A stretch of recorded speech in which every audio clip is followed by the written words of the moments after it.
पश्चिम Asia के जबरदस्त संघर्ष के बीच पश्चिम एशिया में एक ऐसा देश मौजूद है जो अपनी quite diplomacy, non interference, foreign policy के माध्यम से पश्चिम एशिया में लगातार शांति स्थापना के प्रयास कर रहा है। इस देश का नाम है ओमान। ओमान को अपनी तटस्थता की नीति के कारण कई बार पश्चिम एशिया का स्विट्जरलैंड भी कहा जाता है। ये तटस्थता की नीति किस प्रकार से डेवलप हुई, इसको डेवलप करने वाले शासक कौन थे, चलिए इस वीडियो के माध्यम से जानने की कोशिश करते हैं। सबसे पहले ओमान की भौगोलिक अवस्थिति को आप देख लीजिए। अगर आप ओमान की भौगोलिक अवस्थिति को देखेंगे तो ये बेहद खास है। बेहद खास इसलिए है कि न केवल ये पूर्व में अरेबियन सी और उत्तर में गल्फ ऑफ ओमान से, गल्फ ऑफ ओमान, ओमान की खाड़ी से घिरा हुआ है, बल्कि इसकी अवस्थिति यहां पर भी पड़ती है। ये भी ओमान का हिस्सा है जो स्ट्रेट ऑफ हॉर्मुज के बिल्कुल दक्षिण में है। और आजकल स्ट्रेट ऑफ हॉर्मुज लगातार चर्चा का विषय बना हुआ है, क्योंकि straight of Hormuz Persian gulf और गल्फ ऑफ ओमान को जोड़ता है और यहां से विश्व का प्रमुख, एक तरह से बहुत बड़ी मात्रा में कच्चे तेल और प्राकृतिक गैस का ट्रांजिट होता है, आवागमन होता है। और जो पश्चिम एशिया में संघर्ष चल रहा है उसके कारण ये आवागमन बहुत बुरी तरह से प्रभावित हुआ है, जिसका असर भारत पर भी आप देख सकते हैं। इसके अलावा ओमान की जो उत्तर पश्चिमी सीमा है ये यूनाइटेड अरब एमिरेट्स से जुड़ी हुई है। यहां पर आप देख सकते हैं सऊदी अरब से ये सीमा मिली हुई है और ये जो सीमा है ये यमन से मिली हुई है। ओमान ने अपनी विशिष्ट स्थिति का निर्माण पिछले कुछ समय से किया है। 1970 के दशक से आप कह सकते हैं कि किया है, विशेष रूप से क्योंकि इसके जो शासक हैं, जो शासक थे 1970 से लेकर के वर्ष 2020 तक, जिनका नाम है सुल्तान काबूस बिन सईद, जिन्होंने शासन किया 1970 से लेकर वर्ष 2020 तक। उन्होंने एक विशेष सिद्धांत का एक तरह से निर्माण किया जिसका नाम था friend to all enemy to none, यानी सभी के साथ दोस्ती लेकिन दुश्मनी किसी के साथ नहीं। और इसी के कारण ईरान की एक ऐसी पॉलिसी बनी जिसको हम नॉन इंटरफेरेंस पॉलिसी के नाम से जानते हैं, यानी किसी भी तरह के क्षेत्रीय संघर्ष में आपको पक्ष नहीं लेना है, नॉन इंटरफेरेंस पॉलिसी पर चलना है, एक क्वाइट डिप्लोमेसी की नीति पर चल करके क्षेत्रीय संघर्षों को कम से कम करने का प्रयास करना है, उनको दूर करने का प्रयास करना है। और ईरान, ओमान की इस भूमिका को आप हाल ही में देख सकते हैं, जब 28 फरवरी को इजराइल और अमेरिका ने ईरान पर आक्रमण किया तो उससे पहले भी ओमान की मध्यस्थता में ही ईरान और यूनाइटेड स्टेट्स ऑफ अमेरिका के अधिकारियों के बीच ओमान बातचीत करवा रहा था। ये ओमान की क्षेत्रीय शांति में भूमिका को एक सीधे तौर पर रेखांकित करने वाली चीज है। तो जो सुल्तान काबूस बिन सईद थे उनके द्वारा ये पॉलिसी का गठन किया गया था।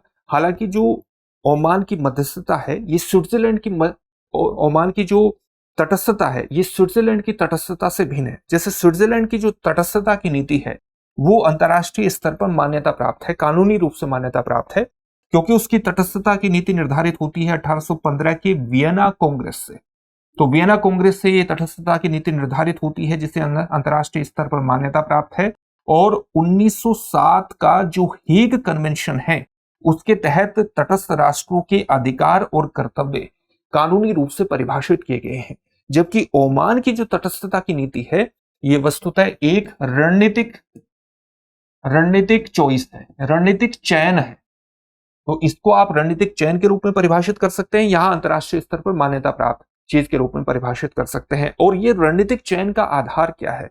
अगर आप ओमान की विचारधारा को जान जाएंगे तो इसके रणनीतिक चयन को भी समझने में आपको आसानी होगी, उसको हम जानेंगे। लेकिन उससे पहले इस बात को विशेष तौर से ध्यान में रखिएगा कि आपकी जीएस की तैयारी को पूरी तरह से करवाने के लिए आप घर बैठ करके ही जीएस की तैयारी कर सके, इस बात को विशेष तौर से ध्यान में रखते हुए दृष्टि संस्थान एक विशेष कोर्स आपके लिए लेकर आया है जिसका नाम है GS studio foundation live online course.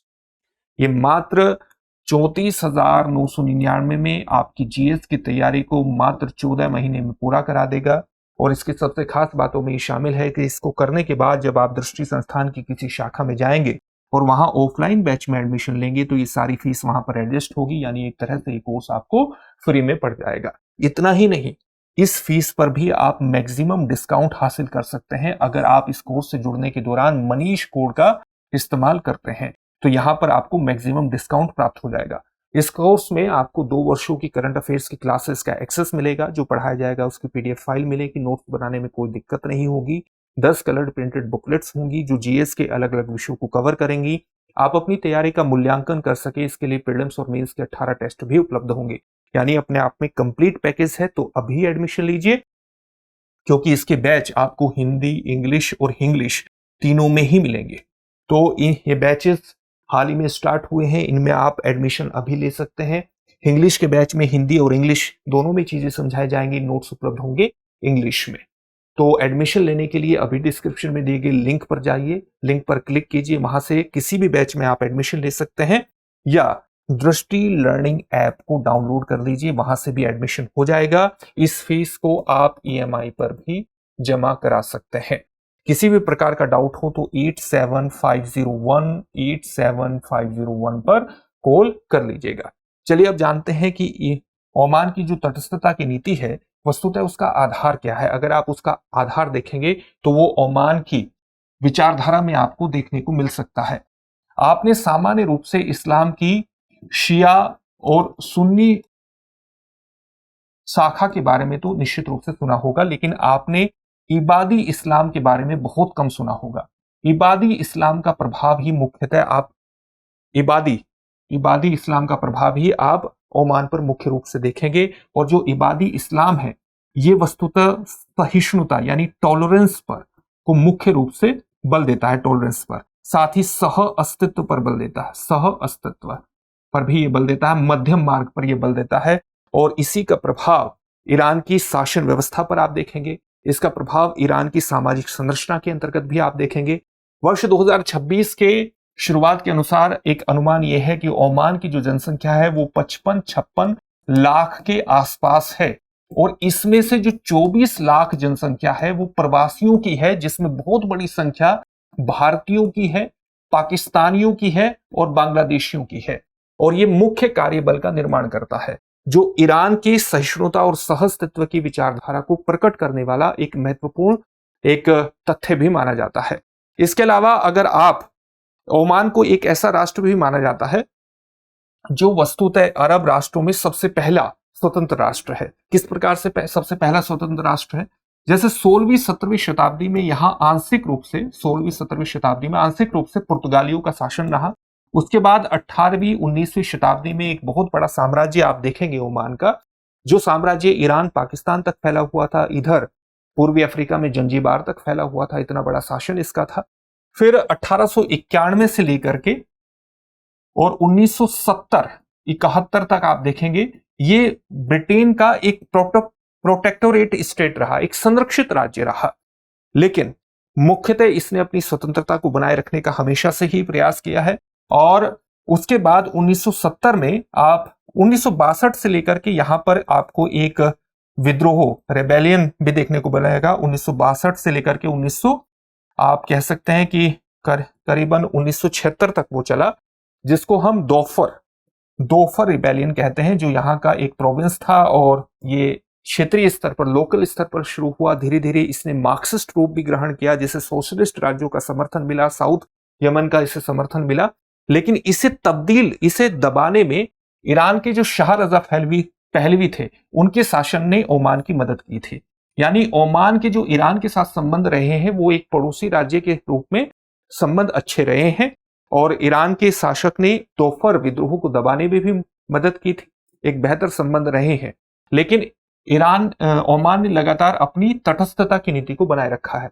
अगर हम इजराइल के साथ संबंधों को देखें तो इजराइल के साथ ओमान के औपचारिक संबंध नहीं है, लेकिन औपचारिक संबंध न होने के बावजूद भी 2018 में इजराइल के प्रधानमंत्री बेंजामिन नेतन्याहू को ओमान ने आमंत्रित किया था। उसके बावजूद भी ओमान ने अब्राहम अकॉर्ड को मान्यता नहीं दी, इस पर शासन नहीं किया। अब्राहम अकॉर्ड क्या है? यूनाइटेड स्टेट्स ऑफ अमेरिका की मध्यस्थता में इजराइल के अरब राष्ट्रों के साथ कूटनीतिक संबंधों को बेहतर करने का एक प्रयास है अब्राहम अकॉर्ड, जिस पर ओमान ने शासन नहीं किया था। यानी 2018 में भले ही बेंजामिन नेतन्याहू को बुलाया, लेकिन अब्राहम अकॉर्ड पर ओमान ने एक तरह से सिग्नेचर नहीं किए थे। इसके बावजूद जो आप देख सकते हैं कि पश्चिम एशिया के जो क्षेत्रीय संघर्ष है उसको सुलझाने में सऊदी अरब और यूनाइटेड अरब एमिरेट की एक केंद्रीय भूमिका, या कह सकते हैं कि प्रमुख भूमिका रहती है। लेकिन पिछले कुछ समय से लगातार ओमान ने एक महत्वपूर्ण भूमिका निभाने का प्रयास किया है, चाहे वो ईरान के साथ वार्ताओं में हो, चाहे यमन में आप जानते हैं 2014 से ही संघर्ष चल रहा है हुती विद्रोहियों और वहां की सरकार के बीच, जिसमें यमन के हुती विद्रोहियों को ईरान सपोर्ट करता है। यहां पर सऊदी गठबंधन भी इन्वॉल्व है, यूएस भी इन्वॉल्व है। इनके बीच वार्ता करवाना, कैदियों का आदान प्रदान करवाना, उनकी अदला बदली करवाना, उसके लिए भी जो वार्ताएं होती हैं यहाँ मस्कट में, ओमान की राजधानी मस्कट में आयोजित की जाती हैं। यानी क्षेत्रीय संघर्षों को तरह तरह से सुलझाने का प्रयास ओमान के द्वारा करवाया जा रहा है। और अभी भी जो संघर्ष चल रहा है उसमें भी ये एक रचनात्मक भूमिका निभाने की कोशिश कर रहा है। ये इसकी एक पॉजिटिव भूमिका है। अब इससे जुड़े हुए एक क्वेश्चन को देखते हैं, ओमान को स्विट्जरलैंड ऑफ वेस्ट एशिया क्यों कहा जाता है? आपके सामने ऑप्शंस हैं, उसकी अर्थव्यवस्था के कारण, उसकी सैन्य शक्ति के कारण, उसकी तटस्थ विदेश नीति के कारण या उसकी जनसंख्या के कारण। इस प्रश्न का उत्तर कमेंट बॉक्स में कमेंट करके जरूर दीजिए। साथ ही अगर आपको हमारी वीडियो अच्छी लगती है तो उसको लाइक भी कीजिए, अपने दोस्तों के साथ शेयर कीजिए, चैनल को सब्सक्राइब जरूर कर लीजिएगा। ये हमारे लिए एक बहुत बड़ी प्रेरणा का स्रोत बनता है। फिर से एक नई सेशन में आपसे मुलाकात होगी। धन्यवाद।